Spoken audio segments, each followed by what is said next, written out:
reality therapist perception. Hello and welcome back to Reactivity TV, where we give our therapist take to all the greatest shows that are on TV right now, including Succession. Catherine and I are back talking about Succession season 4. And this week we are giving our therapist take on episodes 3 and 4 of season 4. And whoa, were these episodes a doozy. The bomb drop episodes.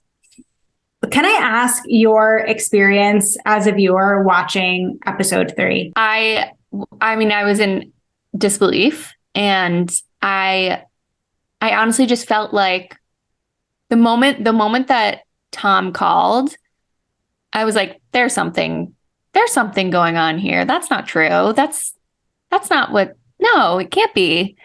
And then because there wasn't this moment where you watched him die, I was just left like any regular person would be left, not understanding, thinking that it's not real, just in total shock. I just think that the way that they did that was so genius, because it really was so representative of like how we all truly experience most deaths, how shocking it, how out of the blue it is, and how you do question it. Like that's such a huge part of it. And that went through the second episode that I was like, wait, this isn't happening. Just in denial. Yeah.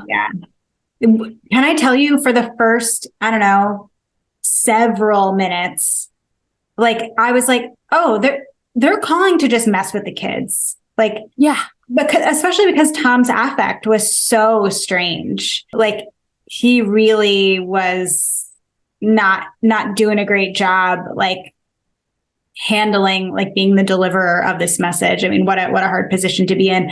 But I had such a similar experience where I was right along with the kids, like in denial, in disbelief, and thinking like, there's no way, like he's going to wake up. Like, and until we saw, like, we didn't even see him. We saw like the top of his head and maybe his shoulders at one point, finally, when Shiv gets on the phone. But I was like, there's no way. Like the only thing that I can liken this to is in Harry Potter, Half-Blood Prince, when Dumbledore dies. And I was like, there's no way. Like, there's no way. Like, can't he fly? Where's Forks? Like, can the Phoenix like pick him up? Like he's going to come back from the dead. Like I had this same feeling of like, no. And this made me cry. That was like the worst thing ever. But I haven't had that reaction of like, no, like this is not happening. It's like since then. And yeah, what a ride. I did say on the last Reactivity TV episode, they're foreshadowing Logan's mortality, like, and he's not going to make it out of this season alive. So I feel validated that my take was right, but I was not expecting it to be an episode 3 drop at all. Which is, I think, a huge part of it too, that you think that something's going to happen at some point. Like, just like the kids thought Dad's going to die at some point. And they even had this health scare a few seasons ago, right? Like, they knew that he was going to die eventually, just like we all know that, everybody dies eventually. But viewers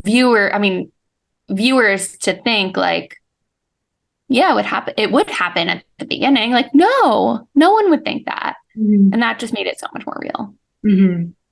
Yeah, that was so well done. And I also felt like watching when we had talked in our previous Reactivity TV episode about episode 2, and we've been talking about this basically since we've been talking about Succession on Reactivity TV, is that when Logan dies, what a complicated grief process this is going to be for these kids.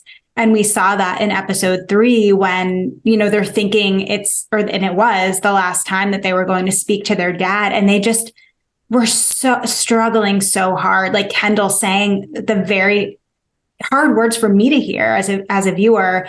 I love you, but I don't forgive you. And Shiv said something like, oh gosh, she said something like, I didn't deserve like for this to be this way. And even Kendall, like that Roman couldn't even formulate real words to say. He was like, you're a good guy. And so awkward. Like, you know, and I really felt for them and having such a complicated relationship with their dad. And yet all of this love for him and the sadness and the shock, like just, really tough watch. Mm-hmm. Mm-hmm. Yeah. Well, I was just going to say, and then we saw that continue into this next episode where they're all beginning to grieve. Whether Roman meant it or not, that he was like pre-grieving, and we can definitely talk about that they're all really truly affected and in totally different ways, but they're all grieving together. Well, I was wondering like what you thought about like the way that each kid was like dealing with this loss, because they did all grieve pretty differently. Not only just at the beginning of the episode when we see like the first, shots of each of them, but like throughout the episode, we see them kind of deal with and manage the death differently. Well, I'll start with Kendall. I mean, he was obviously distraught, and I mean, you saw that in like the opening scene. Yeah. And then as the older brother and almost like the oldest of the core three siblings, he took this other stance of like kind of being like the expert griever, like knowing what almost like he knows how to do this in talking to his therapist and he's got a good grief guy. He's got a guy. And what makes a lot of sense about that, one, him taking on that caretaker role with his siblings, that makes a lot of sense as an older sibling. And as Kendall, having gone through what he's gone through in the last couple years now, that he has gone through a lot of grieving. He has, I wouldn't say like he's reached expert status or anything like that. I just mean that he's been through this, whereas the other siblings, to this degree, have never gone through something like this before. Mm-hmm. Mm-hmm. Right. Yeah. He is more practiced with loss in a lot of ways, rather over his siblings. Yeah. Right. Mm-hmm. Yeah. And then we see Shiv, who is dealing with a whole other thing. So she has this, the news to us about a pregnancy, which again complicates grief even more, I imagine, while in the midst of being in a divorce. So like transition. And we see her kind of shut down, right? Like not unlike Shiv, like we've talked about this, like she's very conflict avoidant. She became like even more prickly and not wanting to be touched and not really wanting to be comforted. She just seems like emotion seems really difficult for her to cultivate. We did see the three of them try to like lean into humor a little bit when they were reading the obituaries, which for me was like one of the funniest parts of the episode. And so that's another way to be avoidant of emotions. But like she was kind of like leaning into that along with her brothers too. But she just seems, for me, in a lot of ways, she seemed most rattled by Logan's death, to the point where she, in the decisions that were made about who was going to be the, what's it called? Intermediate? Is that what it's called? Mm-hmm. Interim. Thank you. Interim successor. Seasons 1 through 3, Shiv never would have let that happen. But season 4, Shiv is like, we're going to swear on yesterday, quote unquote. We're going to swear on dad, essentially, that we're going to have each other's backs. You're going to have my back. That would have never happened if she had not dealt with this loss. And so that it tells me or tells us that like, this is really hitting her, that it's changing her behavior, changing her perspective, maybe changing her outlook. Yeah. I mean, even when she was on the stairwell with Tom, she said that outright, that like, I seem to be the only one. I think she said something like, I seem to be the only one who cares, or that this, I'm the only one that this like matters to.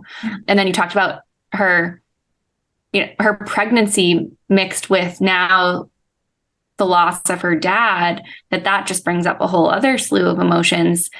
Just like she also said to Tom that, I mean, without Tom knowing or anything, but that Logan's not going to hold his grandkids. Yeah. And that's a totally different level of grieving, because as Tom points out, like, do you really think that he was the guy that was going to be doing that?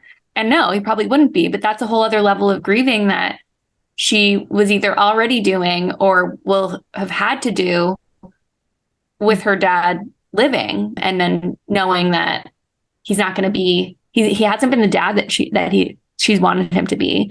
And now he's not going to be the grandfather that she would like him to be. So that grieving process, I mean, you and I talked about in our adult children episode of Wishing You Well, all about grieving or mourning the parents that you wished you had. Mm-hmm. And so that's like a totally different sect of physical loss, but it is a loss. And so she's kind of weaving the two together at this point. Mm-hmm. Mm-hmm. Yeah. Yeah. Right. No, that's such a good point. The compounding losses that she's uniquely dealing with. Yeah. Right. And then we get to Roman, who is chipper, spry. Being Roman. And he lets, and even his siblings are like, what is going on? And he informs them that like, I'm good. I've pre-grieved. I'm good.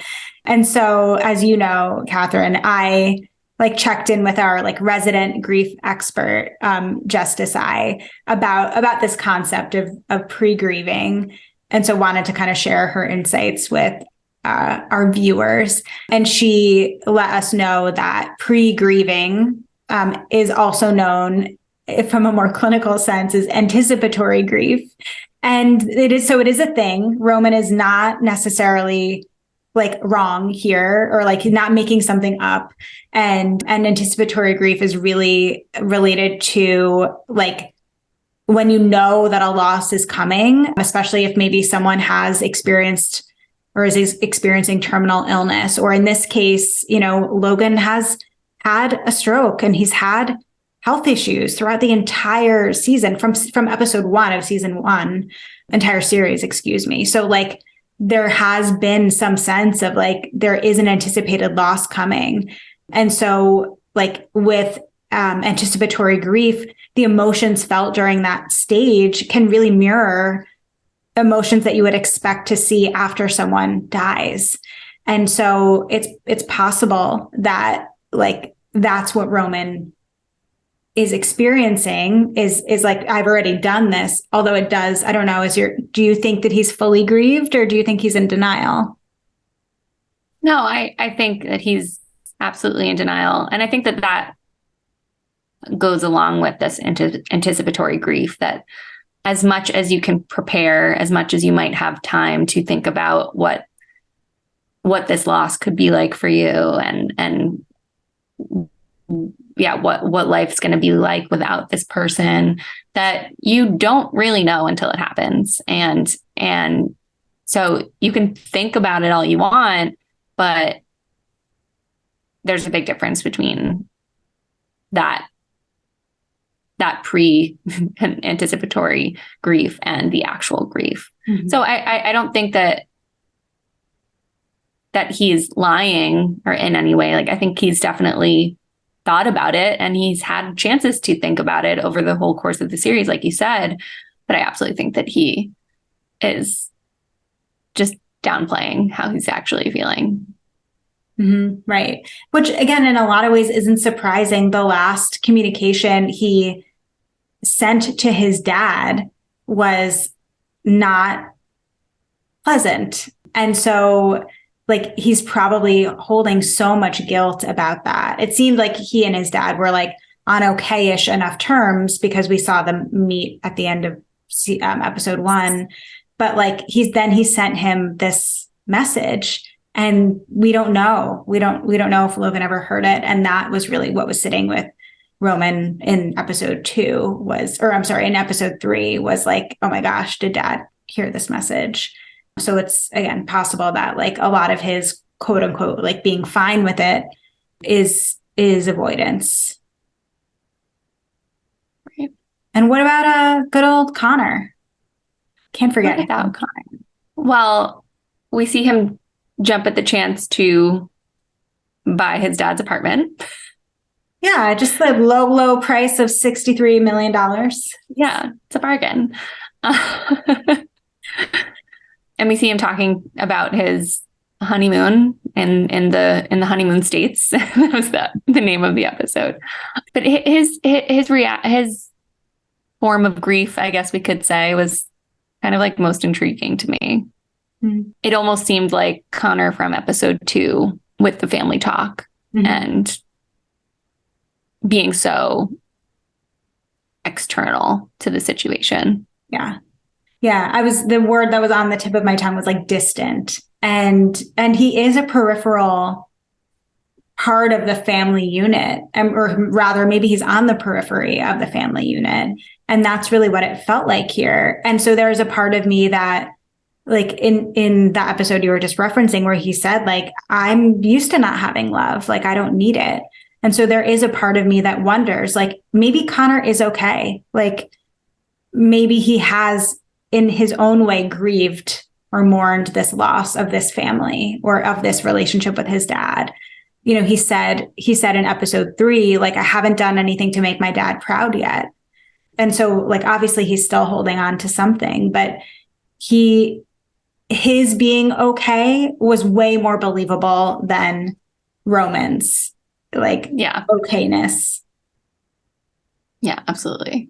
I mean, even with Kendall, Roman, and Shiv kicking Connor out of the room, and Connor made a joke like, yeah, like Mikasa, Sukasa, and he closes the door, and because he knows his place in the family, he knows that when it comes to the business, he's out, and he does seem to have this level of acceptance, like I know my role here. Yeah. And, you know, whether it's right or not, or whether he's actually comfortable with it or not, he seems to be embracing it a bit more. So question for you that I just thought of. One of the biggest focal points of episode 4 was the sheet of paper that has Kendall's name on it, and whether it was underlined or crossed out, we don't know. But at some point, undated time frame, Logan wanted Kendall to take over. And we see Kendall fixate on this piece of paper, zooming in, seeing if it's a underline, cross out.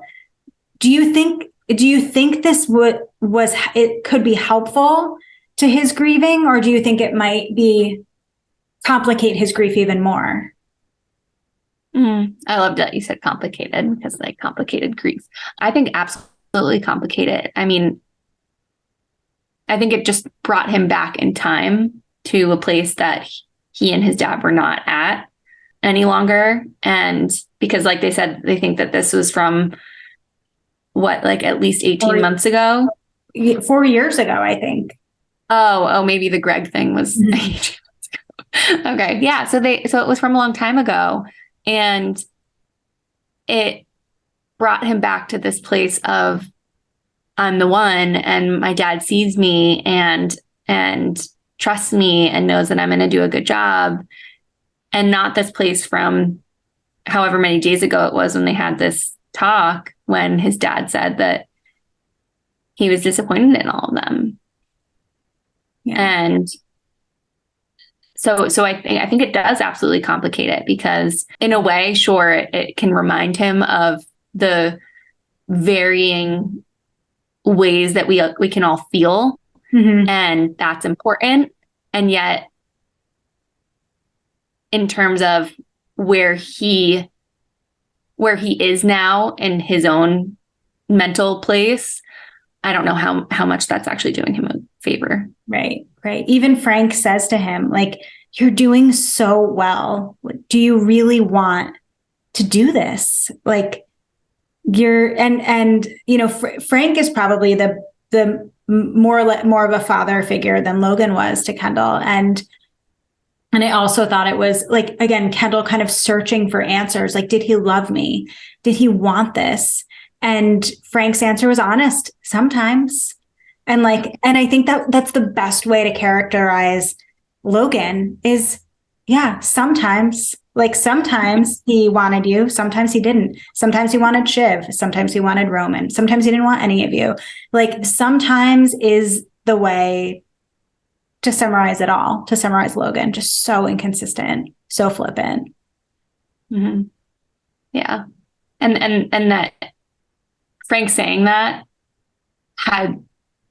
seemed to have no impact on Kendall. He was just tunnel vision looking at this piece of paper like, I'm there 4 years ago.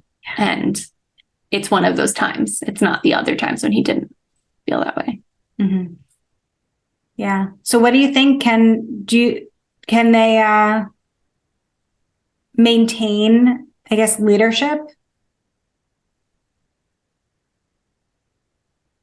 I don't, as much as I'd like it, I don't see this show being wrapped up with a pretty bow at the end, where all of the siblings are happy and all three of them are CEO. So I don't see how that's going to work. Yeah.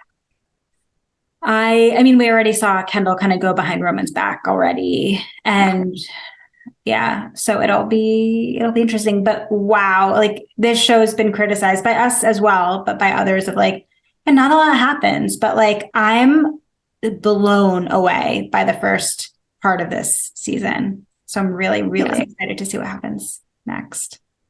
Me too. To be continued. To be continued. Well, we will be back with more of our therapist takes on Succession, but also other shows. Like, we've got a lot to say about Love is Blind now that season 4 has wrapped. And any other shows that you all are watching that you would like our therapist take on, let us know. You can drop it in the comments, or you can email us at wishingyouwell@revivecfw.com. Okay, bye.